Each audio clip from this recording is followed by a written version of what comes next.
جلاله وعظمة سلطانه نحمده حمد الحامدين ونشكره شكر الشاكرين ونسلم على عبده ورسوله وحبيبه محمد كما صلى الله وملائكته عليه عدد خلقه ورضا نفسه وزينة عرشه ومداد كلماته ملء السماوات وملء الأرض ملء ما شئت من شيء بعد.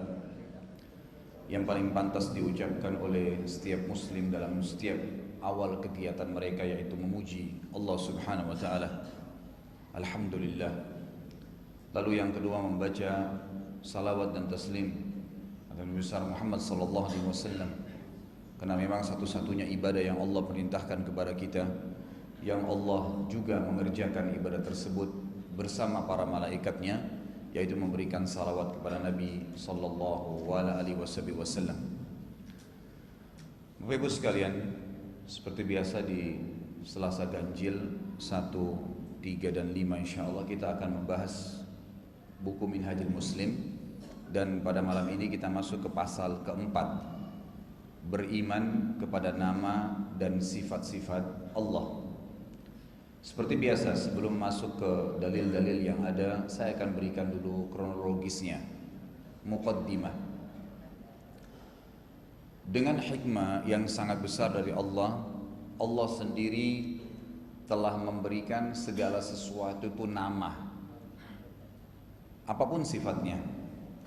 Manusia ada nama kelompoknya, seperti misalnya manusia itu nama kelompok. Di bawah kelompok ini nanti ada nama-nama individu. Setiap orang bebas memilih namanya masing-masing. Walaupun sebenarnya dalam syariat Allah dituntun nama-nama yang terbaik. Begitu pula ada kelompok jin. Juga di bawah jin ini ada banyak individual yang bebas mereka memberikan nama satu sama yang lain. Sebagaimana kita tahu salah satu pimpinan daripada syaitan yang bernama iblis ada nama.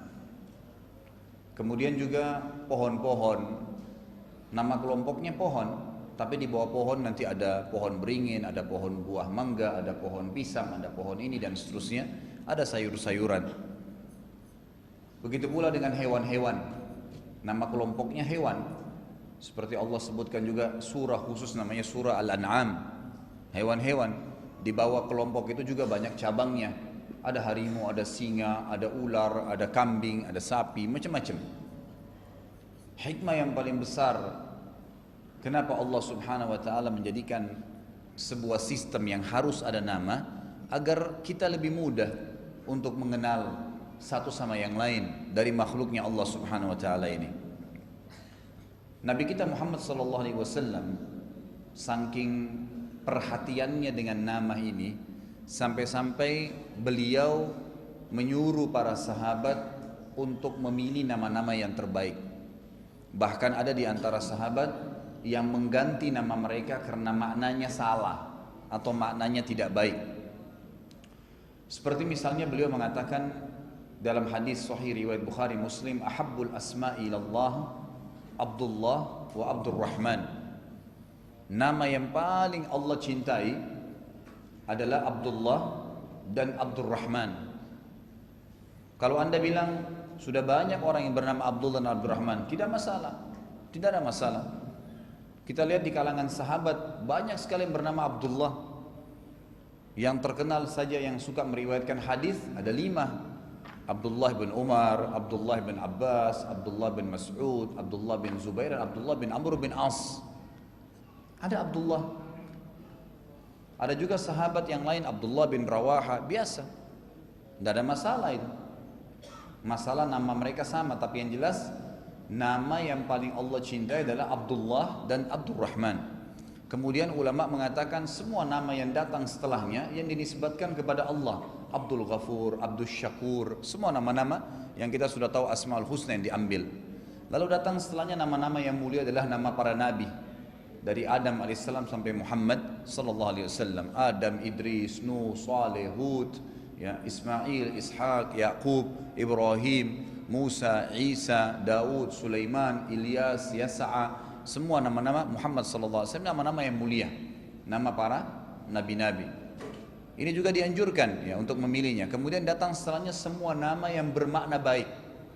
Walaupun dalam bahasa kita, bahasa Indonesia atau dalam bahasa Arab mungkin punya makna yang baik, atau misalnya punya makna yang baik dalam bahasa Afrika, intinya punya makna yang baik. Hanya saja ada sedikit titik berat di sini masalah nama-nama yang dipilih. Dianjurkan oleh para ulama untuk mengikuti sunnah Nabi Sallallahu Alaihi Wasallam dengan memilih satu nama saja. Kita lihat misalnya Nabi Muhammad Sallallahu Alaihi Wasallam namanya cuman Muhammad, Adam, ya, Musa, Isa, Yunus, ya, semua, ya, Yahya, Ismail, Zakaria, namanya satu semua nabi-nabi. Kita lihat para sahabat, Abu Bakar itu namanya Abdullah. Umar cuman Umar, Uthman, Ali, Talha, Zubair, semua cuman satu. Nama para sahabiat perempuan, Aisyah, Hafsah, Sofia, Nusaibah, Sumayyah, tidak ada nama-nama yang banyak, double-double gitu. Nah ini yang mesti kita perbaiki di Indonesia, karena kadang-kadang kita pakai nama banyak sekali. Muhammad, kemudian siapa lagi namanya 2-3 nama, nanti juga terakhir nama itu diringkas lagi. Dan meringkas makna nama, meringkas nama itu menghilangkan berkah daripada nama itu sendiri. Misal kalau namanya Muhammad, Muhammad itu artinya terpuji. Umumnya kata ulama, kalau dia niat memberikan nama Muhammad karena namanya Nabi SAW, dan pada saat disebut melengkap mengatakan Muhammad, berarti orang itu akan dapat atau menjadi posisi atau akan mendapatkan posisi orang yang terpuji. Umumnya begitu. Tapi kalau di Indonesia kita panggil Mat misalnya, Mat itu sudah hilang maknanya. Sudah bukan lagi Muhammad, nggak ada mat dalam, ya, punya makna, kecuali memang dalam ilmu tajwid lain lagi gitu kan. Tapi kalau makna nama tidak ada.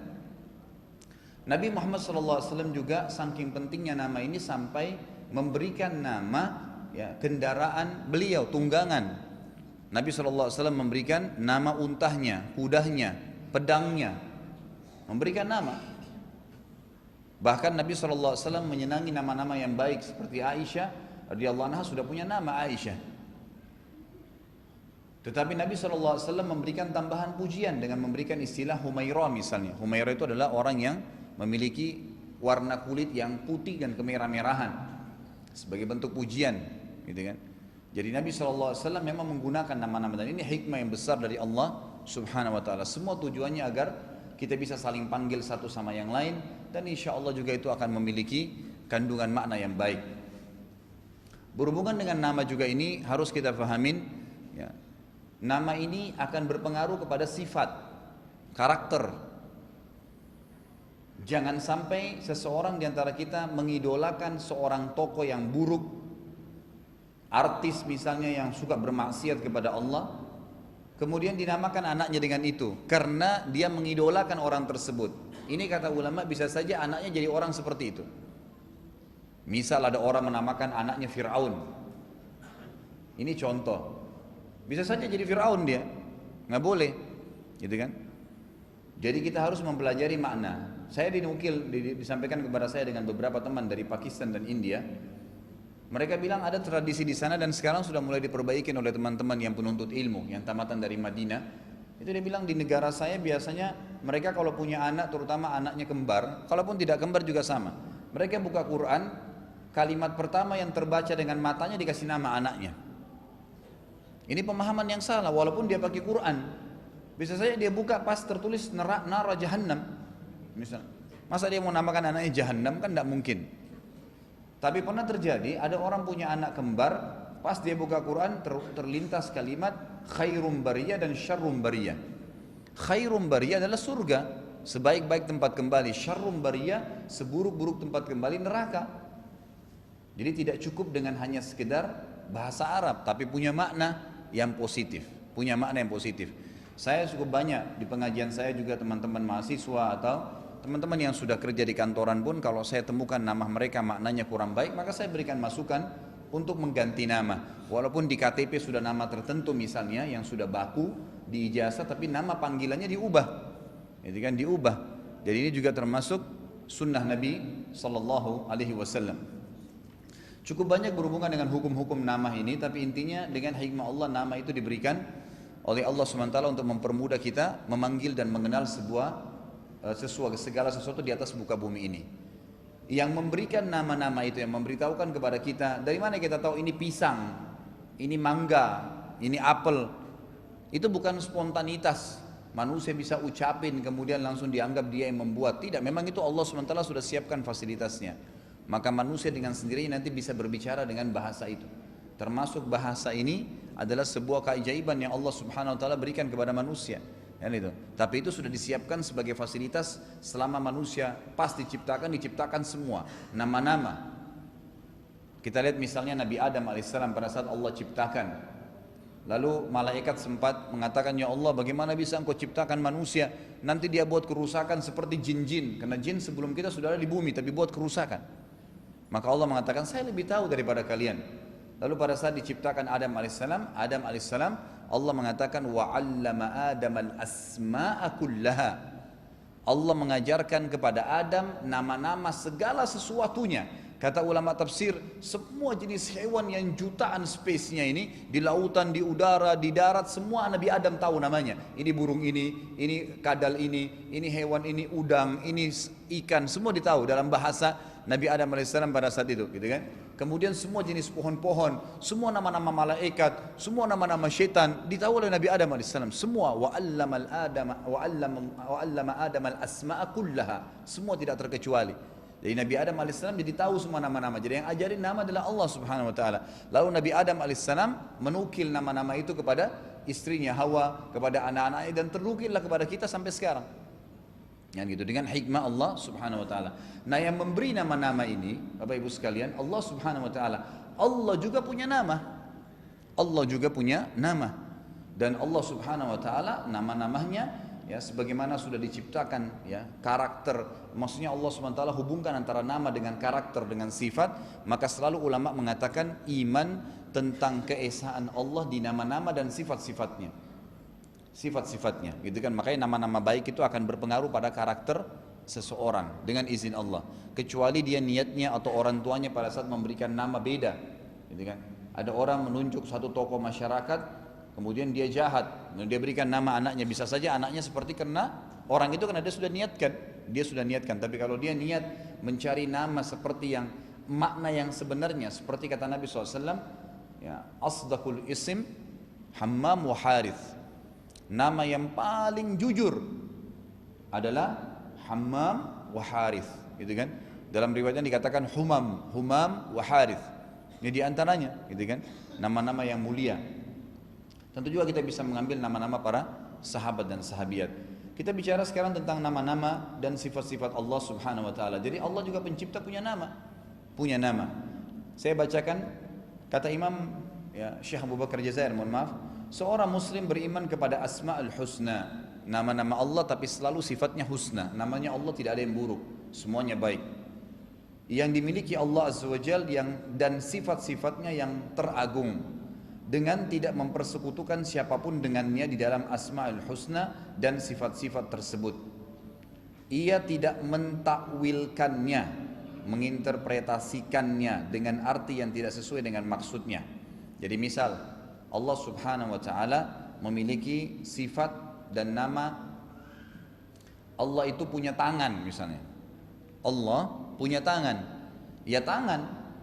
Kita imani bahwasanya Allah punya tangan. Tetapi tidak boleh diinterpretasikan tadi, dimaknakan seperti tangan manusia, nggak bisa. Jadi kita harus mengimani keberadaannya tapi tidak menanyakan bagaimananya. Karena memang ulama mengatakan hikmah daripada Allah menciptakan tangan hewan berbeda, tangan jin berbeda, ya tangan manusia berbeda, malaikat yang memiliki sayap berbeda Allah SWT ciptakan agar manusia berpikir Allah Subhanahu wa taala jauh lebih sempurna daripada semua itu. Jauh lebih sempurna daripada semua itu. Jadi kaidah dalam mengimani nama-nama Allah itu ada kaidahnya, harus diikutin. Tidak boleh ditakwil. Takwil itu diartikan lain. Seperti misalnya beberapa kelompok, ada kelompok namanya Mu'tazilah. Mu'tazilah itu mengatakan tangan Allah itu yang dimaksud dalam Al-Quran, ayat berbunyi a'udzubillahi minasyaitonirrajim, yadullahi fawqa aydihim, tangannya Allah di atas tangan-tangan mereka. Jadi kan, mereka mengatakan ini bukan tangan, tetapi memang ya kekuasaan, diartikan lain. Misal ada bunyi dalam surah Qaf tentang masalah neraka. Allah Azza wa Jalla akan berfirman hari kiamat pada neraka pada saat dimasukkan orang-orang ke dalam neraka, orang-orang kafir dan orang fasik, naudzubillah, Allah mengatakan, halim talati, wahai neraka apa kau sudah penuh? Neraka mengatakan, hal min mazid, ada tambahan gak ya Allah? Lemparin aja terus. Lalu Nabi Muhammad SAW berkata dalam hadis Bukhari, mentafsirkan ayat surah Qaf ini berkata, lalu neraka terus berkata, hal min mazid, hal min mazid, tambahkan ya Allah, tambahkan ya Allah, masukkan saja semua orang-orang kafir dan fasik itu, sampai Rabbu Izza wal Jalal, maksudnya sampai Allah, zat Tuhan yang maha perkasa dan mulia, meletakkan telapak kakinya yang mulia di atas neraka, sehingga membuat neraka menjadi mengkerut seperti mengkerutnya segumpal daging kecil yang diinjak oleh manusia, gitu kan? Jadi mengkerut dia neraka. Bagaimana Allahu alam? Tapi hadis ini menjelaskan Allah punya telapak kaki, kan gitu. Kita wajib mengimani Allah punya telapak kaki, tapi kaidahnya tidak boleh ditakwil, nggak boleh dialihkan maknanya. Oh dikatakan itu bukan kaki misalnya, itu nggak boleh. Contoh yang lain hadis Bukhari, kalau tertinggal sepertiga malam, Allah Azza wa Jalla turun ke langit bumi. Berarti ada turun, kan gitu. Sifatnya Allah SWT diantaranya turun ke langit bumi. Apakah itu ditakwilkan? Ada orang menakwilkan, oh tidak, Allah nggak turun maksudnya, tapi rahmatnya yang turun. Tidak. Memang kita wajib imani Allah turun, tapi kita tidak menakwilkan maknanya. Jadi beliau mengatakan tidak boleh kita mengimani semua nama-nama husna dan sifat-sifat Allah yang mulia tanpa mentakwilkannya, tanpa menginterpretasikannya dengan arti yang tidak sesuai dengan maksudnya, sehingga mentakfil. Ini kaidah yang kedua. Kaidah pertama mentakwil, mengalihkan maknanya. Tangan bukan tangan tapi kekuasaan misalnya, itu tidak boleh. Kemudian tidak boleh mentaktilnya. Taktil ini membatalkan, menolak secara mutlak, meniadakan sifat tersebut. Dan tidak boleh pula mentashbih. Ada 4 poin nanti ya, ada 4 kaidahnya. Tidak boleh takwil, mengalihkan makna. Tidak boleh taktil, membatalkannya. Tidak boleh juga tashbih, menyerupakannya dengan makhluk, membayangkan seperti makhluk. Kemudian juga tidak boleh takyif, ya. Lalu menanyakan hakikat sifatnya, takyifnya. Allah turun ke langit bumi, bagaimana Allah turun ya? Apakah seperti orang turun dari singgasana? Nah ini nggak boleh. Cukup kita imanin, oh iya Allah turun ke langit bumi, selesai. Karena dalam mengimani nama-nama dan sifat Allah yang mulia dan agung, kita tidak punya hak untuk bisa masuk dan menjabarkannya lebih jauh kecuali seperti apa yang Allah dan Rasul sampaikan alaihi salatu wassalam. Kata Nabi SAW di dalam hadis yang sahih, berbicaralah di makhluknya Allah, ya, kelebihan-kelebihan Allah, tapi jangan berbicara di zatnya Allah, karena manusia tidak bisa menjangkau zatnya Allah Subhanahu wa taala. Jadi kita mengimaninya. Dikatakan di sini tidak boleh mentakif atau menyerupakannya dengan sifat-sifat makhluk, karena yang demikian itu mustahil adanya. Jadi seorang muslim meyakini dan menetapkan semua nama dan sifat yang ditetapkan oleh Allah Subhanahu wa taala bagi dirinya dan yang ditetapkan oleh Rasulnya Muhammad sallallahu alaihi wasallam untuknya, untuk Allah Subhanahu wa taala. Ia menafikan atau meniadakan segala celah dan kekurangan yang dinafikan oleh Allah darinya atau dinafikan oleh Rasulnya Muhammad SAW darinya, baik secara global maupun secara terinci.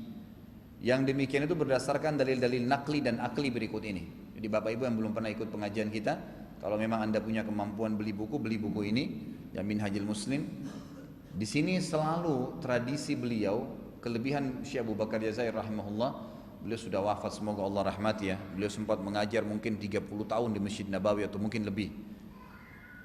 Jadi beliau selalu menulis, setiap menjelaskan seperti tadi ini, apa yang beliau ungkapkan, mungkin masih Anda bertanya-tanya, mana buktinya ya?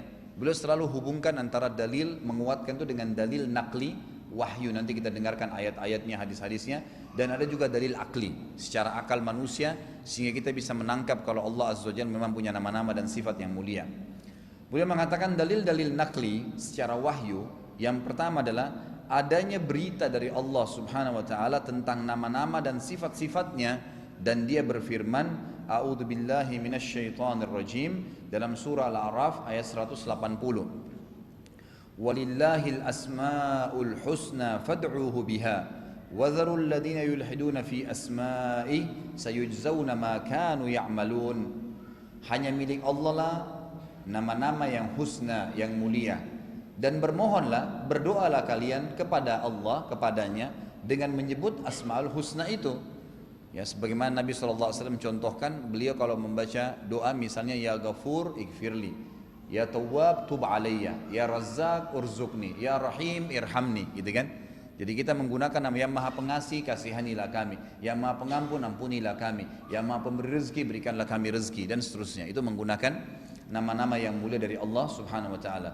Dan tinggalkanlah orang-orang yang menyimpang dari kebenaran dalam menyebut nama-namanya. Kata para ulama tafsir yang mentakwil-takwilkan tadi, mengalih-alihkan nama Allah atau menolaknya secara keseluruhan. Nanti mereka akan mendapatkan balasan terhadap apa yang telah mereka kerjakan. Juga dalam firman-Nya surah Al-Isra ayat 110 bunyinya, a'udzubillahi minasyaitonirrajim, qul ud'ullaha aw ud'ur rahman ayyamma tad'u falahul asmaul husna. Katakanlah, seruhlah Allah atau seru Ar-Rahman. Kalian mengatakan ya Allah atau ya Rahman, ya Rahim, ya Wadud, ya Syakur, apa saja nama-nama Allah yang mulia, maka yang manapun kalian sebutkan, seru, dia mempunyai asmaul husna, nama-nama yang mulia, gitu kan. Kita tahu juga tentu para raja, presiden, pejabat punya nama-nama itu. Seperti ada nama kelompok dan ada nama individual. Kalau raja Persia dulu itu terkenal dengan Kisra. Nanti Kisra ini punya lagi nama, seperti Kisra yang di zaman Nabi SAW namanya Anusinwan misalnya. Kemudian ada raja-raja Romawi yang berjulukan Kaisar. Nanti ada kaisar siapa lagi, gitu kan. Itu memang ada julukan-julukan seperti itu. Raja-raja juga punya, ya. Dan Allah SWT lebih layak memiliki nama-nama dan julukan tersebut, ya. Kemudian ada di Mesir Fir'aun. Fir'aun itu julukan nama kelompok, istilah nama kelompok, ya. Nanti ada yang hidup, ada Fir'aun keberapa, seperti yang pernah ribut dengan Nabi Musa AS itu dikenal dengan Fir'aun Ramsis kesekian, gitu kan. Kemudian juga ada raja-raja Yaman yang berjulukan Tubba. Dan ada juga raja-raja dari Ethiopia yang berjulukan Najasyi, julukan-julukan seperti itu. Allah Subhanahu wa taala punya nama-nama yang kita dianjurkan untuk gunakan dalam berdoa dan memohon kepadanya. Allah Subhanahu wa taala telah menegaskan bahwasanya dirinya Maha mendengar, Sami', dan Maha melihat, Basir, Maha mengetahui dan Maha bijaksana, ya. Alim, gitu kan. Maha kuat dan Maha perkasa, Jabbar, Mutakabbir, Dzil Jabarut, Maha lembut lagi Maha mengetahui, Latif, Khabir, gitu kan. Sesuatu yang lagi Maha mengetahui sesuatu yang tersembunyi, Maha mensyukuri dan Maha penyantun, Syakur, Maha pengampun lagi Maha penyayang, Rahmanur Rahim, Al-Ghafur. Dia telah berbicara dengan Musa, ya, bersemayam atau istiwa di atas arsy-Nya, di atas singgasananya, dan menciptakannya dengan kedua tangannya, dan bahwasanya dia mencintai orang-orang yang berbuat kebajikan. Berarti ada sifat cinta, meridhai orang-orang yang beriman, berarti ada sifat ridha, dan sifat-sifat zatiyah yang berhubungan dengan diri, zatnya Allah, gitu kan, fisiknya Allah, dan sifat-sifat fi'liyah, sifat-sifat yang berhubungan dengan perbuatannya yang lain, seperti kedatangannya, turunnya Allah, ya, di sepertiga malam, dan dia tegaskan dalam kitab suci Al-Quran dan diucapkan oleh Rasulnya Muhammad sallallahu alaihi wasallam. Jadi dalil pertama dari sisi wahyu bahwasanya memang Allah punya nama-nama dan sifat-sifat yang disebutkan. Tentu ada banyak ayat ya berhubungan dengan masalah ini cuma sebagian kecil yang diangkat. Yang kedua, bukti secara wahyu bahwasanya Allah punya nama-nama dan sifat-sifat yang boleh kita panggil. Berita dari Rasulullah SAW tentang nama-nama dan sifat-sifat Allah yang tertera di dalam hadis-hadis sahih yang sangat jelas. Seperti sabda beliau, yadhaqullahu ila rajulaini yaqtulu ahaduhuma al-akhar kilahuma yadkhulul jannah. Dalam hadis Bukhari dikatakan Allah tertawa kepada dua orang laki-laki yang salah seorang dari keduanya membunuh yang lain, namun keduanya masuk ke dalam surga. Ini kebetulan diringkas oleh beliau, tapi riwayat cukup panjang begini. Waktu Nabi SAW sedang duduk bersama sahabatnya, beliau berkata, Allah Azza wa Jalla tertawa, tersenyum melihat dua orang yang saling membunuh dan dua-duanya masuk ke dalam surga. Para sahabat berkata, bagaimana ceritanya ya Rasulullah? Coba jelaskan kepada kami. Kata Nabi SAW, bertemu di medan perang seorang muslim dengan seorang kafir. Di medan perang, di jihad. Lalu si kafir berhasil membunuh si muslim. Maka si muslim mati syahid dan masuk surga. Tidak lama kemudian, si kafir mendapatkan hidayah dari Allah, masuk Islam. Kemudian dia juga berperang setelah itu, lalu dia juga terbunuh oleh orang kafir yang lain. Allah Subhanahu wa taala tersenyum dan tertawa melihat dua orang ini. Artinya yang satu menjadi penyebab, yang lainnya masuk ke dalam surga. Jadi ini termasuk sifat Allah tertawa dan tersenyum, gitu kan?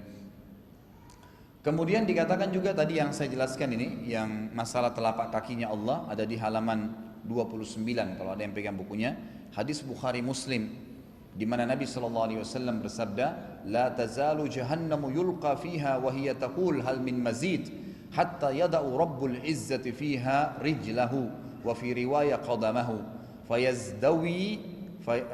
fayanzawi ba'duha ila ba'd fataqulu qattun qatt.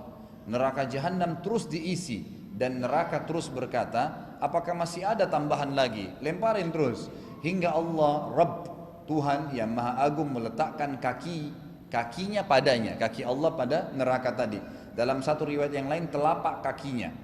Maka merapatlah bagiannya yang satu dengan bagian yang lainnya. Lalu neraka mengatakan, cukuplah, cukuplah. Kemudian tentang sifat Allah turun, tadi yang sudah saya jelaskan juga hadis Bukhari Muslim, yanzilu rabbuna ila samai dunya kulla lailatin hina yabqa thuluthul lailil akhir fayaqul man yad'uni fa'astajib lah, man yas'aluni fa'utiyah, wa man yastaghfiruni fa'aghfir lah. Rabb kita turun ke langit bumi setiap malam pada saat tersisa sepertiga malam yang akhir. Lalu dia berfirman, siapa yang berdoa kepadaku maka aku kabulkan, siapa yang meminta kepadaku maka aku berikan, dan siapa yang meminta ampun maka aku ampuni. Hadis Bukhari Muslim. Juga Nabi SAW menjelaskan kalau Allah itu gembira. Allah itu gembira, senang. Sebagaimana dalam sabda beliau dalam hadis riwayat Muslim, lillahi lallahu asyaddu farahan bi taubati abdihi min ahadikum bi rahilatih. Sesungguhnya Allah lebih bahagia, lebih gembira karena tobat seorang hambanya daripada salah seorang di antara kalian yang menemukan kembali hewan tunggangannya yang hilang di padang pasir Sahara. Jadi Allah Subhanahu wa taala sini memiliki sifat gembira. Kemudian pertanyaan Nabi SAW kepada seorang budak wanita, yang memang ini disebutkan juga di dalam hadis riwayat Imam Muslim. Ada budak wanita datang lewat depan Nabi SAW. Nabi bertanya, Aina Allah? Qalat fis sama. Qala man ana? Qalat anta Rasulullah. Qala a'tiqha fa innaha mu'minah. Nabi SAW bertanya kepada seorang wanita yang sedang lewat di hadapan beliau. Lalu beliau berkata, di mana Allah? Maka wanita itu menjawab, di langit. Artinya Allah ada dan ada di atas langit. Beliau bertanya lagi, lalu aku siapa? Kata wanita tersebut, engkau adalah utusan Allah. Lalu Rasulullah SAW berkata kepada tuannya perempuan tadi, budak wanita ini, bebaskan, merdekakan dia, karena dia seorang wanita yang beriman. Artinya yakin Allah ada dan sifatnya Allah termasuk ada di atas langit, serta Rasulullah SAW adalah benar utusan Allah. Juga dalam riwayat yang lain, riwayat Imam Bukhari juga disebutkan Allah Subhanahu wa taala menggenggam dengan telapak tangannya. Sebagaimana sabda beliau, yaqbidullahu al-ardha yaumal qiyamah wa yatwi as-samaa'a bi yaminih, thumma yaqulu anal malik aina mulukud dunya. Pada hari kiamat kelak Allah menggenggam bumi dan menggulung langit dengan tangan kanannya. Dia berfirman, akulah raja penguasa, mana raja-raja dunia? Sebagian ulama mengatakan ini adalah tafsir surah Ar-Rahman, ya, yang berbunyi pada saat Allah Subhanahu wa taala atau Allah berfirman, kullu man 'alaiha fan wa yabqa wajhu rabbika dzul jalali wal ikram. semua yang ada di alam semesta akan hancur pada hari kiamat dan hanya tinggal wajahmu Allah, wajahnya Allah, Tuhan alam semesta yang maha mulia. Lalu kata Nabi SAW, pada saat itu Allah berfirman, berkata, ya, sambil menggenggam bumi mengatakan, anal malik aina mulukud dunia. Sayalah raja, mana raja-raja dunia. Berarti dari hadis ini diambil pelajaran, Allah memiliki suara, Allah berbicara. Juga dikuatkan dengan hadis Bukhari yang lain, kata Nabi SAW, kalian akan melihat Tuhan kalian Allah pertama kali di mahsyar dalam bentuk cahaya yang sangat terang, seperti terangnya bulan purnama di malam Lailatul Qadar. Dan setiap orang di antara kalian akan berbicara dengan Tuhannya tanpa ada penterjemah. Tanpa ada penterjemah. Artinya dalam bahasa apapun Allah akan mengajak bicara hamba tersebut dan menghisapnya. Begitu pula kasus Nabi Musa alaihissalam pada saat diajak bicara oleh Allah. Waktu dia pulang dari Madian menuju ke Mesir untuk mendakwai Fir'aun, di tengah jalan dia kedinginan sekali sama istrinya. Akhirnya sempat Nabi Musa AS diperlihatkan oleh Allah dari kejauhan seperti ada api. Lalu dia datang ke sana ke Tursina, di dekat sebuah pohon yang diberkahi oleh Allah Subhanahu Wa Taala. Dijelaskan dalam surah Al-Qasas, surah Anbiya, banyak surah-surah Al-Quran menceritakan tentang kisah ini. Maka Musa pun AS pada saat tiba di lembah itu, Allah berfirman kepadanya, berbicara kepadanya, wahai Musa, sesungguhnya saya adalah Allah dan engkau sedang berada di sebuah lembah yang berkah, maka lepaskanlah kedua sendalmu. Tapi di sini makanya Nabi Musa alaihissalam punya julukan Kalimullah, orang yang diajak bicara langsung oleh Allah. Dan Allah berfirman dalam ayat lain, A'udzubillahi minasyaitonir wa kallamallahu Musa taklima. Dan Allah benar-benar mengajak bicara Musa alaihissalam. Yang ketiga dalilnya, jadi ini dalil-dalil dari hadis ya. Tadi yang pertama dalil wahyu, bahwasanya Allah punya nama-nama dan sifat-sifat yang mulia, itu dari Al-Quran. Tentu orang beriman meyakini masalah itu. Kemudian juga Rasulullah SAW sudah sampaikan tadi tentang beberapa sifat-sifat dan nama-nama Allah. Yang ketiga, secara wahyu, nakli, pengakuan kaum as-salafus salih. Salafus salih ini para sahabat dan tabi'in, dan generasi sahabat, tabi'in, dan para tokoh madhab yang empat, Imam Abu Hanifah, Imam Malik, Imam Syafi'i, dan Imam Ahmad bin Hanbal rahimahumullah, tentang sifat-sifat Allah Azza wa Jalla, dan mereka tidak mentakwilkannya, tidak pula menolaknya atau mengeluarkannya dari makna lahirnya. Tidak seorang pun dari sahabat Nabi yang mentakwil salah satu sifat Allah Azza wa Jalla atau mengatakan bahwa zahir sifat ini bukan yang dimaksud. Akan tetapi mereka beriman kepada maknanya dan mengartikannya sebagaimana zahirnya. Tangannya tangan, kaki ya kaki, turun ya turun. Mengimani itu tanpa mentakwilkannya. Mereka mengakui bahwa sifat-sifat Allah, mereka mengetahui bahwa sifat-sifat Allah Azza wa Jalla itu tidak seperti sifat-sifat makhluk. Maka dari itu ketika Imam Malik ditanya tentang firman Allah, Imam Malik ini gurunya Imam Syafi'i ya. Beliau lagi ngajar, ada muridnya datang lalu berkata, wahai Imam, bagaimana pendapat anda tentang firman Allah surah Thaha ayat 5? A'udzubillahi minasyaitonirrajim, Ar-Rahmanu 'alal 'arsy istawa. Yaitu Rabb yang maha pemurah yang bersemayam di atas arsh. Beliau menjawab, istiwa, bersemayamnya Allah itu sudah diketahui secara makna arti bahasa Arab jelas. Istiwa artinya naik dan duduk di atas singgasana. Selesai, itu dalam bahasa Arab jelas. Kaifiyah, hakikatnya, bagaimana bersemayamnya, bagaimana proses naik di singgasana tidak pernah diketahui. Tidak pernah diketahui karena belum pernah memang dinukil kepada kita. Dan menanyakan tentang bagaimana Allah naik dan turun di singgasananya adalah perbuatan bid'ah, kata Imam Malik. Jadi Imam Malik sini memastikan tidak boleh menakwilkan dan tidak boleh menanyakan kenapa, cukup imanin saja. Karena memang sampai di situ batas kita diperintahkan oleh Allah dan Rasulnya Muhammad sallallahu alaihi wasallam. Imam Syafi'i rahimahullah pernah berkata, aku beriman kepada Allah dan kepada sesuatu yang datang dari Allah sesuai dengan maksud yang diinginkan oleh Allah, dan aku beriman kepada Rasulullah Muhammad sallallahu alaihi wasallam dan kepada sesuatu yang datang dari Rasulullah sallallahu alaihi wasallam sesuai dengan maksud yang diinginkan oleh Rasulullah sallallahu alaihi wasallam. Jadi Imam Syafi'i ingin menekankan kepada muridnya waktu itu tentang nama-nama dan sifat-sifat Allah. Artinya beliau menekankan keyakinan kita dalam manhaj Ahlussunnah wal Jamaah adalah kita harus mengimani semua nama-nama dan sifat-sifat Allah seperti yang Allah sampaikan dan sesuai dengan apa yang Allah inginkan maksudnya. Kita nggak mengubah-ubahnya, tidak menanyakan sesuatu kalau memang tidak ada penjelasannya. Cukup seperti itu kita imanin. Imam Ahmad rahimahullah juga mengatakan berkaitan dengan sabda-sabda Nabi SAW seperti sesungguhnya Allah turun ke langit bumi yang terendah dan bahwasanya Allah dapat dilihat pada hari kiamat. Allah takjub, Allah tertawa dan marah, meridhoi, tidak menyukai dan mencintai. Beliau berkata, kami beriman kepada semua itu dan membenarkannya tanpa takyif, tanpa menanyakan bagaimana hakikatnya dan tanpa mempertanyakan makna hakikatnya. Maksudnya adalah kita beriman bahwasanya Allah Azza wa Jalla turun, yanzil dalam bahasa Arab, yang dapat dilihat kelak di akhirat. Dia berada di atas arsy-Nya terpisah dari makhluknya. Akan tetapi kita tidak dapat mengetahui hakikat atau kaifiyah turunnya. Ru'ya, melihat Allah nanti, cara bersemayamnya dan makna yang hakiki untuk itu semua harus diimani. Memang seperti itu. Semua pengetahuan tentang masalah itu kita serahkan sepenuhnya kepada Allah yang telah memfirmankannya dan telah mewahyukannya kepada Nabi Muhammad SAW.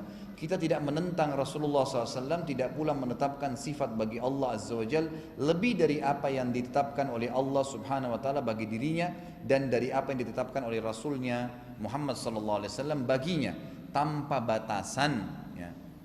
Namun kita tetap mengetahui bahwasanya Allah SWT tidak menyerupai segala sesuatu apapun dan dialah yang maha mendengar lagi maha melihat.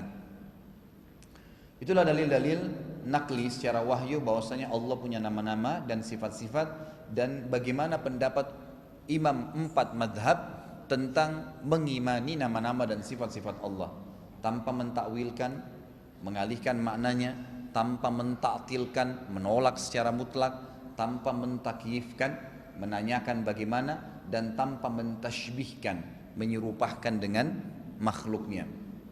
Dalil-dalil akli, secara akal Allah punya nama dan sifat. Yang pertama adalah Allah Subhanahu wa taala telah menetapkan sifat-sifat bagi dirinya dan telah menamakan dirinya dengan nama-nama.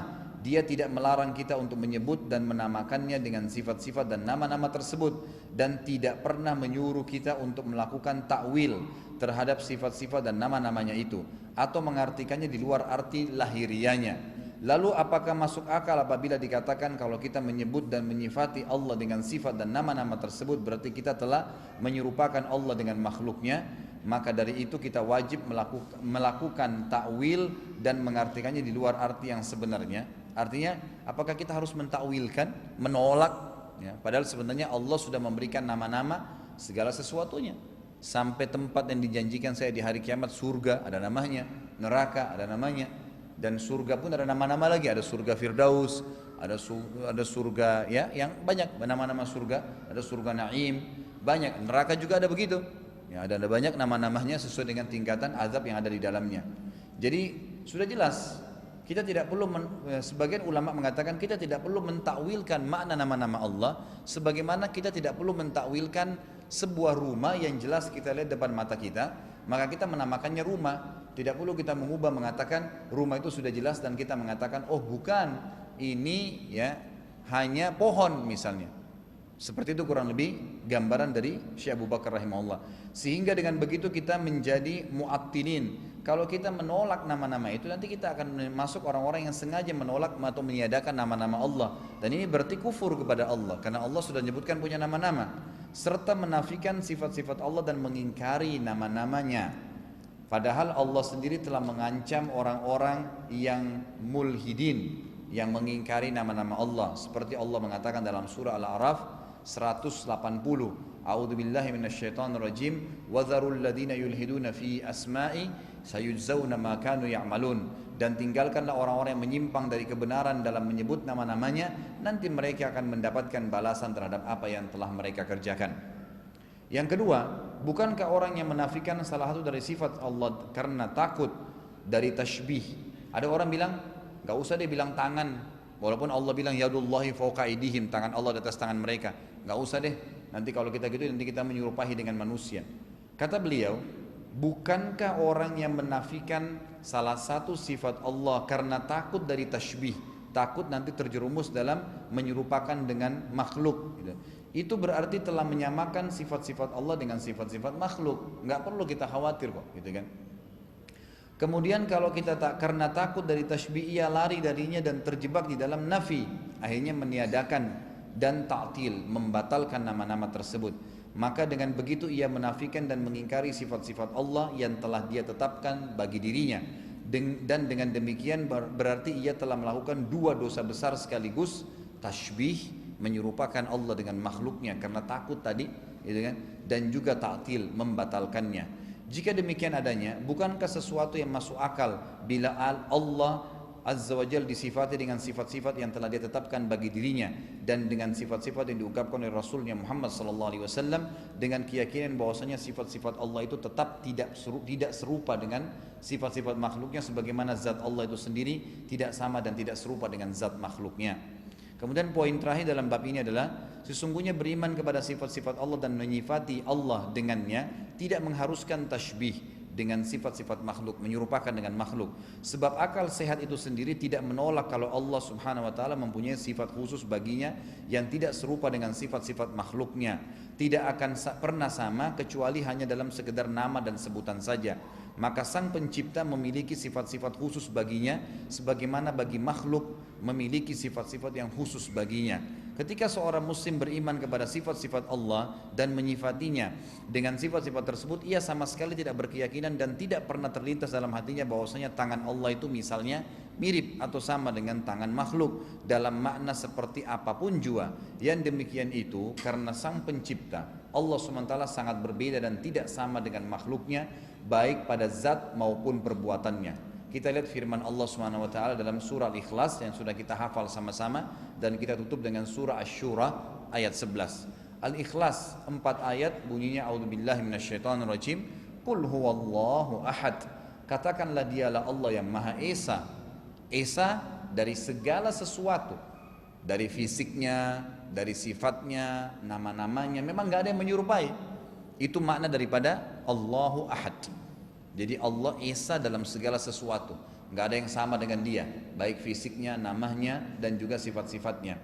Allahu Samad ayat kedua, Allah adalah Rabb yang tergantung kepadanya segala sesuatu. Tergantung kepadanya segala sesuatu. Kita lihat Fir'aun pada saat mengaku sebagai Tuhan, dan akhirnya sebelum Allah tenggelamkan apa yang terjadi? Allah timpakan Mesir musim peceklik, kering sekali. Fir'aun bingung, mau ambil dari mana air? Tadinya dia ngaku sebagai Tuhan, tapi Allah sengaja keringkan, tidak turun hujan. Sampai-sampai dalam riwayat dikatakan sungai Nil habis airnya. Dan di istana Fir'aun pun kehabisan air. Semua pohon-pohon kering, semua hewan-hewan mati, dan banyak manusia yang mati. Fir'aun bingung, tanya penasihat-penasihatnya yang mengaku sebagai Tuhan nih. Coba, apa saran kalian nih? Kata mereka sudah nggak ada lagi Fir'aun, apalagi yang kamu mau lakukan? Semua upaya sudah kita lakukan, sudah keluarin dana, coba datangin air, coba digali sungai Nil, coba ini, coba itu, coba pakai ilmu sihir, coba kasih tumbal, nggak ada semua. Tinggal satu yang belum kau lakukan. Kata Fir'aun, apa itu? Kata para penasehatnya, kamu belum minta kepada Tuhannya Musa. Maka Fir'aun pada saat itu terdesak lalu mengatakan, baiklah panggil Musa. Begitu Musa alaihissalam datang, lalu berkata, ya Fir'aun, wahai Musa, kalau Tuhanmu yang kamu selama ini kumandankan itu dan sebutkan bisa menurunkan hujan dari langit, maka saya dan semua pengikut saya akan beriman. Nabi Musa alaihissalam senyum dan berkata, wahai Fir'aun, benarkah kalau Tuhanku dan Tuhanmu Allah turunkan hujan dari langit, lalu kau akan beriman? Dia bilang tentu saja, karena dia sudah buntu, nggak bisa buat apa-apa. Allah tahan saja.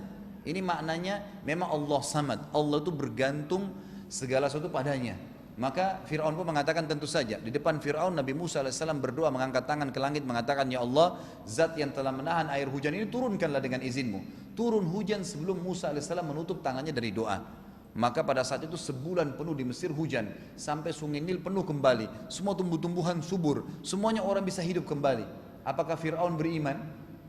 Tidak sama sekali. Fir'aun masih mengatakan dengan kalimat sederhana, tanda kekufuran dia dan menolak keimanannya kepada Allah, dia bilang, oh sudah saatnya hujan turun. Akhirnya dia menolak dan akhirnya meninggal dalam tenggelamkan oleh Allah SWT dengan air yang selama ini dia anggap remeh itu. Lalu dikatakan lam yalid wa lam yulad, Allah tidak punya asas, tidak ada orang tuanya dan tidak punya cabang, nggak punya anak-anak, gitu kan? Karena kalau kita katakan Allah itu punya orang tua, maka pasti punya kakek, punya nenek, punya lagi di atasnya. Kalau Allah punya anak seperti orang Nasrani mengatakan Isa anak Tuhan, maka berarti akan punya cucu dan punya seterusnya ke bawah.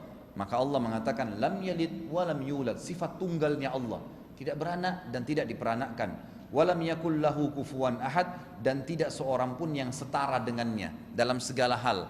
Dalam segala hal, dalam zatnya, sifatnya, nama-namanya dan semuanya.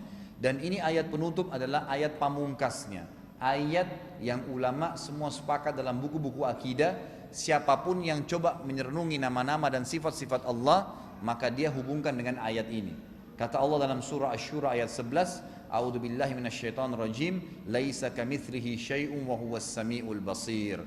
Tidak ada sesuatu apapun yang serupa dengannya, dan dialah zat yang maha mendengar lagi maha melihat. Yang maha mendengar lagi maha melihat. Allahu alam. Seperti biasa insyaallah setelah salat ba'diyah sunnah Isya kita akan buka pertanyaan, dan saya harap Bapak Ibu bisa menulis pertanyaan di kertas supaya bisa menghemat waktu. Dan bagi Bapak Ibu yang belum memiliki buku, kalau berminat bisa datang ke tempat saya, ada di Ajwad, insyaallah sudah saya siapin, saya ambil dari penerbitnya. Mungkin begitu dulu, kita tutup karena waktu Isya sudah masuk. Subhanakallahumma wa bihamdika asyhadu an la ilaha illallah astaghfirullah wa atubu ilaih. Wassalamualaikum warahmatullahi wabarakatuh. Assalamualaikum warahmatullahi wabarakatuh. Alhamdulillah wassalatu wassalamu ala Rasulillah. Pertanyaan pertama, kalau memberi nama anak depannya al, boleh atau tidak? Kalau menggunakan nama-nama Allah misalnya Rahman, Rahim, gitu kan, maka tidak boleh menggunakan al, karena al ini alif lam mu'arraf namanya. Jadi dia yang mempertegas apa yang dimaksud. Jadi seperti Ar-Rahman berarti namanya Allah. Tidak boleh seseorang bernama Ar-Rahman. Kalau dia menggunakan alif lam berarti dia harus menggunakan Abdur Rahman, gitu kan. Tapi kalau ada seseorang bernama Abdur Rahman dipanggil Rahman, bolehkah? Boleh. Tidak pakai alif lam. Berarti hanya sekedar Rahman, sifat ya, yang penyayang, gitu kan. Rahman artinya penyayang. Tapi tidak boleh dipanggil orang dikatakan Ar-Rahman. Itu tidak boleh. Harus dipanggil ya Abdur Rahman. Jadi alif lam ini tidak boleh digunakan. Tapi kalau nama-nama selain nama-nama Allah, apa saja, mungkin orang menggunakan dengan al awalnya, itu masih umum saja. Nama toko, nama usaha, yang itu apa saja ya, nama kendaraan menggunakan al dan bukan nama Allah setelahnya, itu tidak ada masalah. Bagaimana hukumnya bila ada yang bernama Abdurrahman namun banyak orang yang memanggilnya dengan Rahman? Sudah saya jelaskan tadi. Kalau sedang haid, bisa enggak kita bangun di sepertiga malam terakhir untuk berdoa kepada Allah? Bisa sekali, malah dianjurkan ya. Saya selalu tekankan kepada jemaah saya, terutama ibu-ibu, yang Anda tinggalkan pada saat lagi haid dan nifas hanya yang dilarang, sholat, puasa.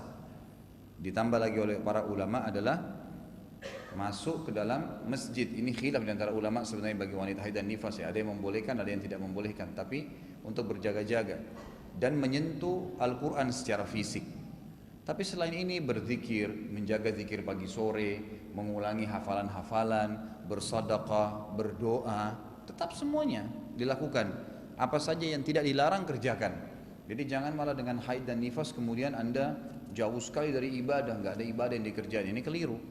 Jadi tetap harus dijaga. Boleh, insya Allah bangun sepertiga malam, berdoa kepada Allah, mengulangi hafalan, tidak ada masalah. Ya. Akhir-akhir ini saya sering merasa tidak bahagia Ustadz. Apa ini? Saya ingin keluar dari pekerjaan saya, tidak puas dengan kehidupan saya dan ingin pindah ke kota lain. Ini termasuk kufur nikmat atau sedang ada gangguan jin ya Ustadz? Tergantung keadaannya. Saya tidak bisa langsung menerka atau mengambil sebuah hukum di sini. Kalau Anda misalnya merasa terganggu di sebuah kota yang Anda tinggal karena memang gangguan orang, memang di kota itu tidak ada kenyamanan sama sekali. Mungkin karena banyaknya orang yang jahat dan seterusnya. Terlepas daripada ada di Jakarta sekarang, misalnya kota mana saja secara umum di muka bumi ini, Anda terganggu di situ, terutama berhubungan dengan masalah ibadah. Inilah penyebab utama dari adanya perintah hijrah, gitu kan? Karena orang-orang yang terganggu tidak bisa beribadah. Anda juga bekerja di satu perusahaan, ternyata di sana diolok-olok, mungkin karena pakai jilbab, mungkin karena berjenggot kalau laki-laki, mungkin karena mau sholat tepat waktu, kemudian diolok-olok, maka Anda kerja pindah ke tempat lain, hijrah. Itu boleh saja, nggak ada masalah, gitu kan? Itu tidak ada masalah. Tapi kalau tidak ada sebab, kita lagi nikmatnya, alhamdulillah pekerjaannya bagus, misalnya rumah tangganya bagus, kemudian tiba-tiba saja merasa nggak usah deh, saya mau tinggalkan, atau ribut tiba-tiba rumah tangga tanpa ada sebab. Nah ini memang jelas gangguan dari syaitan. Gangguan dari syaitan harus ruqyah, harus diruqyah, berobat, insya Allah itu akan sangat baik. Dan ini secara kebetulan ada Ustadz Sahal di sini, ya, teman saya yang biasa meruqyah. Mungkin beliau lagi ada di Kalibata. Nanti sebentar jemaah kalau selesai pengajian ini ada yang butuh nomor telepon beliau, saya akan kasih, nanti boleh dipanggil, ya, boleh bertanya konsultasi berhubungan dengan masalah ruqyah secara khusus, ya. Apakah boleh memberi nama masjid dengan asma Allah seperti Masjid Ar-Rahman? Boleh, nggak ada masalah, nggak ada masalah. Ya boleh saja. Malah itu positif saja. Karena setiap orang menyebutkan berarti orang akan menyebutkan nama Allah, gitu kan?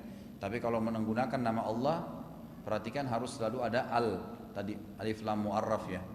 Alif lam yang mempertegas memang itu nama Allah. Kalau ingin kaya kaya rajinlah sholat duha. Apakah itu hadis sahih? Saya belum pernah temukan lafaz seperti ini ya. Apakah memang sholat duha itu memberikan orang kekayaan? Allahu alam. Tapi yang ada dalam hadis sahih, kalau lafaz seperti ini belum pernah saya temukan. Tapi ada hadis sahih, hadis qudsi, riwayatkan Imam Bukhari, Nabi SAW bersabda, Allah berfirman, wahai anak Adam, rukuklah untukku di awal pagi 4 rukuk, maksudnya 4 rakaat duha. Maka aku akan penuhi kebutuhanmu pada hari itu. Aku akan penuhi kebutuhanmu pada hari itu ada. Ya Allah alam apakah ini kebutuhan adalah termasuk semuanya menjadi kaya? Allah alam. Saya tidak tahu, tapi jelas kebutuhan hari itu dipenuhi oleh Allah dengan mengerjakan 4 rakaat solat duha. Tapi hadis seperti ini orang solat duha bisa jadi kaya belum pernah saya temukan. Allah alam. Ustaz, sebaiknya mulai kapan kita menyiapkan nama untuk anak yang masih dikandung? Nanti aja kalau sudah lahir. Boleh aja kita milih-milih ya. Tapi yang disunnahkan memberikan nama anak dan memilihkan nama untuknya itu di hari ke-7 dari lahirnya. Sebab kata Nabi SAW, pilihkanlah nama untuk anak kalian dan tumpahkanlah darah, maksudnya akikahkanlah dia di hari ke-7-nya, di hari ke-7-nya. Ibnu Qayyim rahimahullah menambahkan dengan hadis yang lain di hari ke-7 atau hari 14 atau hari ke-21-nya. Jadi hari-hari ganjil, gitu kan, hari-hari ganjil. Kalau Anda mau milih-milih boleh saja, nggak ada larangan di situ. Tapi memberikan nama anak itu dianjurkan pada hari ke-7. Ada beberapa hal memang dianjurkan ya, memberikan nama yang baik pada hari ke-7. Kemudian menyembelih kalau anak laki-laki 2 ekor kambing, anak perempuan 1. Kemudian mencukur rambutnya, ya, kemudian menimbang dengan timbangan emas, ya, dan berinfak sejumlah nilai itu. Misalnya rambutnya 1 gram. Emas segram 500.000, kalau anda punya ada kelebihan dana, infakkan sebesar 500.000 itu yang dianjurkan, memang itu yang dianjurkan. Sebagian ulama menambahkan dengan mengkhitannya, ya, mengkhitannya. Jadi memang khitan itu juga lebih baik pada saat dia masih bayi, yang masih kecil, karena itu akan lebih membantu pertumbuhan badannya, Allahu alam, dan juga meringankan, tidak terlalu sakit ya. Nama untuk perempuan yang mempunyai arti yang bagus menurut Ustadz kira-kira apa? Mohon bantuannya. Kalau mau nama, biasanya orang yang tanya saya terlebih dahulu menanyakan mau dimulai dengan huruf apa biasanya, gitu kan? Karena ada orang, karena nama dia misalnya dimulai dengan K, dia juga mau anaknya K, gitu kan? Atau istrinya yang mulai dengan S, misalnya dia mulai dengan S. Nanti kita sesuaikan huruf yang dia mau itu dengan nama-nama para sahabat. Dan saya sarankan Bapak Ibu sekalian fokus, kalau anak laki-laki paling afdal dengan abd, semuanya pakai abdu. Paling afdal dari Abdullah dan Abdurrahman, gitu kan? Dan semua setelah itu abdu. Abdu siapa saja? Abdul Ghafur, Abdul Syakur, nama-nama yang dinisbatkan kepada Allah Azza wa Jalla. Kemudian datang setelahnya nama para nabi-nabi. Ya, nama dari Nabi Adam tadi sampai Nabi Muhammad alaihi wassalatu wassalam. Kemudian datang setelahnya nama orang-orang soleh dari kalangan sahabat. Sahabat banyak sekali. Ya, bisa kita beli, ada buku judulnya itu nama-nama yang baik buat anak. Kalau tidak salah terbitan Pustaka Tazkiyah, Pustaka Ibnu Umar. Kecil, mungkin 10 ribuan harganya. Di situ seperti ada kamus ya menjelaskan nama-nama pilihan untuk anak. Itu juga boleh dipilih. Atau kita baca kisah-kisah sahabat. Ya, saya sarankan ibu-ibu terutama yang lagi hamil kalau mau memilih nama buat anaknya, coba beli buku. Ada buku itu terbitan Ibnu Katsir ya, Pustaka Ibnu Katsir, sahabat-sahabat Nabi. Ada juga terbitan buku, saya lupa penerbitnya apa, tapi ada buku sahabiat-sahabiat Nabi, perempuan. Maka itu bisa dilihat nama-namanya mereka, kemudian baca kisahnya lalu namakan dengan itu. Dan lalu namakan dengan itu. Anak-anak saya rata-rata saya namakan sesuai dengan apa yang saya bagikan tadi itu. Jadi pada saat anak saya pertama lahir saya berikan nama Nusaibah, itu karena memang saya melihat kisah sahabiat Nabi yang sangat agung ya, seorang wanita. Kalau anda mau yang bertanya ini menamakan anak anda dengan nama ini juga bagus gitu. Jadi seorang sahabiat Nabi yang memotivasi suami dan anaknya untuk ikut berperang, itu Nusaibah binti Ka'ab namanya. Nusaibah ini masih jarang orang pakai ya. Dan saya memberikan nama anak saya yang pertama dengan nama itu karena memang saya terkesan dengan kisahnya beliau radhiyallahu anha. Jadi beliau luar biasa semangatnya untuk menjalankan agama Allah ini besar, jarang wanita seperti dia. Sampai-sampai dia memotivasi suaminya dan anak-anaknya untuk pergi berjihad, gitu kan, untuk pergi berjihad.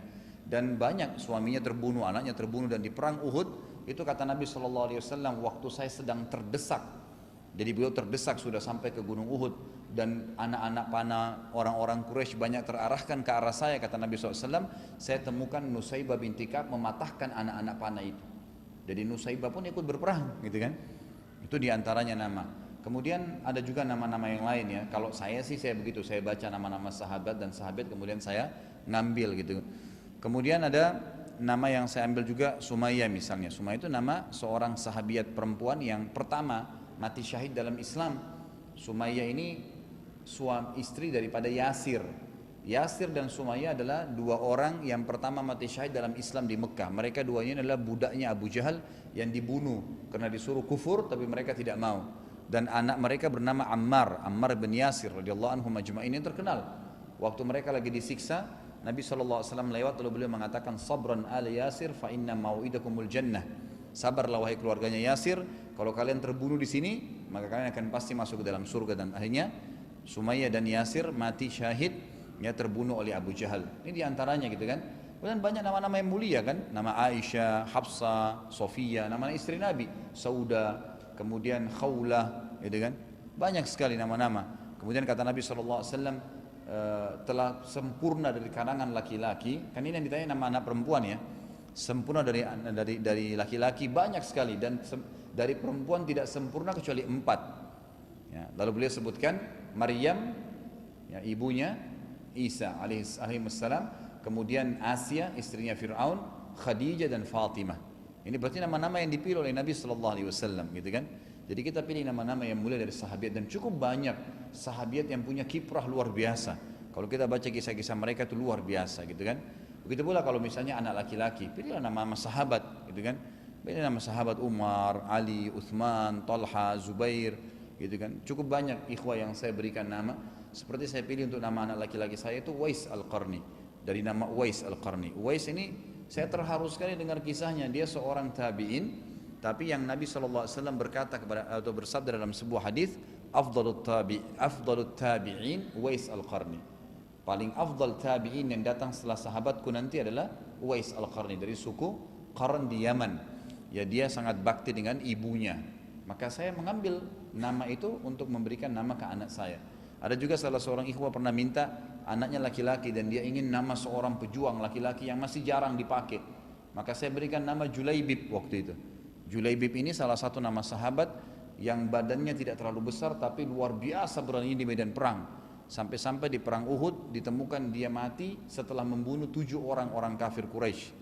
Dan kata Nabi SAW, ana minhu wa huwa minni. Julaibib ini bagian dari saya dan dia bagian dari, dan saya bagian dari dia. Itu diantaranya.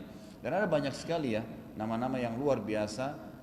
Ashja'a, kemudian ada Nu'man ibn Bashir, nama-nama sahabat dan Nu'man. banyak sahabat-sahabat yang lain. Dan itu memang umumnya kita bisa mengikuti awal huruf tadi, gitu kan. Kalau saya biasa saya ikutin dari awal hurufnya, ya, dari awal hurufnya sehingga memang kita lebih mudah untuk mencari nama-nama itu, Allahu alam. Jadi seperti itulah nama-nama yang saya sarankan, dan untuk lebih jelasnya bisa baca di buku yang saya bilang tadi, nama-nama pilihan dan baik, terbitan pustaka Ibnu Umar. Allahu alam. Ada lagi yang mau bertanya? Sudah habis nih kertasnya di saya. Sebentar, sini dulu, silakan Pak. Mengenai apa? Akikah.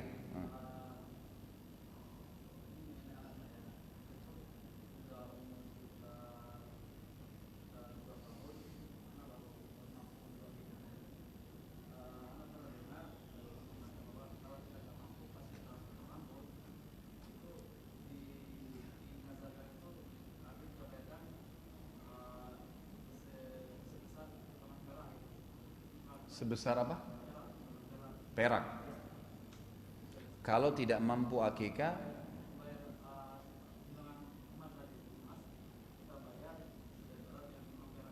oh, untuk rambutnya. Baik. Jadi pertanyaannya begini, saya punya anak sekarang sudah 2 tahun lebih tapi belum diakikahkan karena belum sudah. Ya, artinya pada saat hari yang diperintahkan hari ke-7 belum mampu. Mampunya diakikahkan setelah 2 tahun dan sekarang sudah dilaksanakan. Ada yang berpendapat bahwasanya kalau tidak mampu timbangan rambutnya dari emas ke perak, gitu ya. Baik, jadi ada 2 pendapat ulama dalam masalah akikah.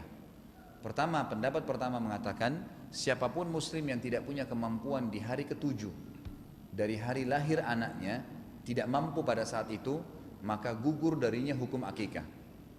Gugur hukumnya dari akikah, seperti orang pada saat kewajiban zakat datang padanya, tiba haulnya masa setahun, gitu kan.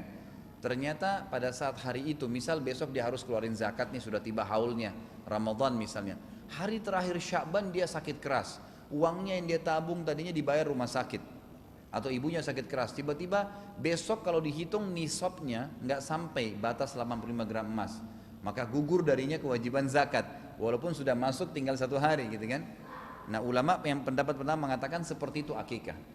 Jadi pada hari H dia tidak bisa, maka dianggap dia gugur, sudah gugur, nggak ada masalah. Ini pendapat pertama ya. Pendapat yang kedua mengatakan tidak gugur, dan Allahu alam, ini saya pribadi melihat pendapat kedua lebih baik, gitu kan. Karena memang mereka mengatakan hadis Nabi yang berbunyi, hadis Sahih riwayat Bukhari, semua orang terikat marhuna bi akikatih, terikat dengan akikahnya, gitu kan. Maka ini masuk mutlak, kapan dia mampu dia kerjakan, berapapun umurnya. Saya kemarin waktu umroh terakhir sempat tanyakan juga di salah satu majelis ilmunya masyayikh di sana. Jadi para ulama kita saya tanya, Syekh, kalau seandainya orang sudah dewasa bisa nggak akikah? Ada nggak gambaran tentang masalah itu? Beliau bilang bisa saja, asal memang syaratnya dia pada saat itu tidak punya kemampuan. Ada sebagian ulama mengatakan kalau dia jahil, dia nggak tahu, lewat hari ke-7, lewat hari ke-1 tahun, dia nggak tahu kalau memang harus akikah anaknya, jahil, nggak ngerti agama, maka itu berarti dia boleh kerjakan kapan saja. Tapi kalau ada orang sengaja mampu hari ke-7 memang tidak mau akikah, maka ini mutlak, sudah tidak boleh lagi, walaupun dia mau kerjakan setelahnya, karena dia sengaja ya. Ini sama hukumnya hampir dengan sholat. Orang sengaja azan memang sampai keluar waktu nggak mau sholat, udah nggak bisa lagi. Lain dengan kalau orang lupa, orang ketidur, ada uzurnya, gitu kan, dibolehkan. Jadi Allah alam, setahu saya itu pendapat kedua mengatakan boleh saja, ya, boleh saja.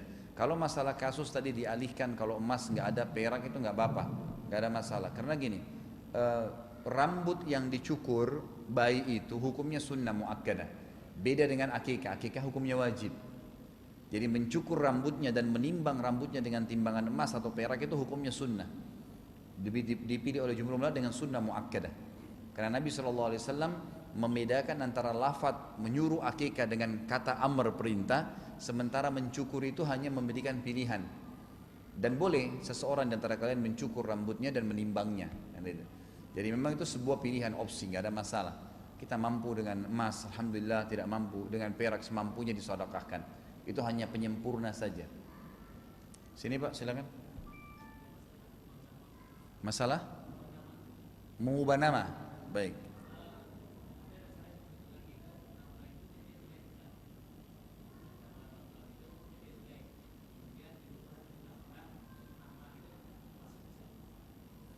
Diubah gimana?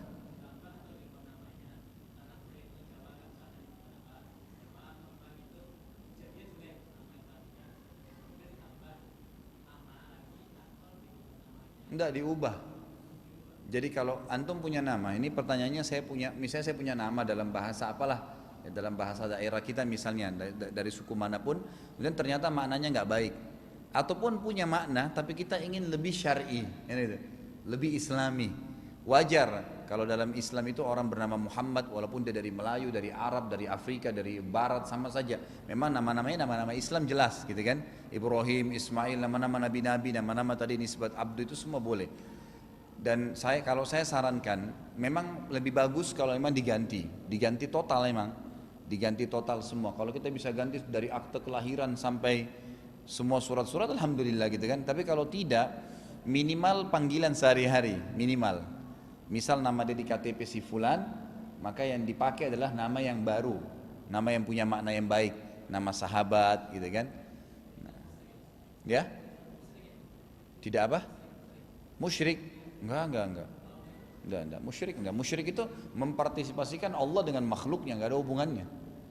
Enggak, insya Allah jauh. Mana lagi tadi? Waalaikumsalam. Banyak orang tua kami yang dulu nggak tahu masalah akikah ini ataupun tidak mampu, sehingga misalnya diri kami sendiri yang saudara-saudara banyak yang nggak dilakukan akikah pada waktu kecil. Apakah boleh setelah kami ini dewasa ini setelah tahu baru melakukan akikah untuk diri sendiri? Iya boleh. Dari pendapat kedua tadi membolehkan. Orang tua bapak tadi belum akikahkan. Sekarang bapak sudah dewasa baru tahu kalau ayahnya dan ibunya tidak akikahin, baik tidak mampu ataupun misalnya ketidaktahuan. Maka pendapat kedua tadi membolehkan. Kalau bapak pegang pendapat kedua tadi, saya bilang saya sendiri lebih cenderung juga untuk itu insya Allah tidak ada masalah. Ada satu poin juga di sini ya. Para ulama mengatakan pendapat kedua tadi yang bilang bahwasanya boleh mengakikahkan walaupun lewat dari hari ke-7 lahirnya, itu kan karena kejahilan atau memang lalai, lupa. Itu berlaku selama orang yang mau diakikahkan belum meninggal dunia. Kalau sudah meninggal dunia gugur, udah nggak ada lagi. Misal gini, kayaknya orang tua saya dulu belum akikah deh, tapi sekarang sudah meninggal, udah nggak ada lagi akikah. Karena akikah itu berlaku hukumnya pada saat orang masih hidup. Jadi itu kata para ulama yang dimaksud dengan seseorang tergantung dengan akikahnya, artinya selama dia hidup di dunia ini. Kalau sudah meninggal insya Allah dianggap sudah gugur. Mudah-mudahan Allah ampunilah ya. Ada lagi? Ya. Maaf sebentar. Ibu-ibu kalau mau jawab pertanyaan ditulis di kertas saja ya supaya nggak kejauhan, bisa dikirim ke sini, nanti ada panitia yang ambil.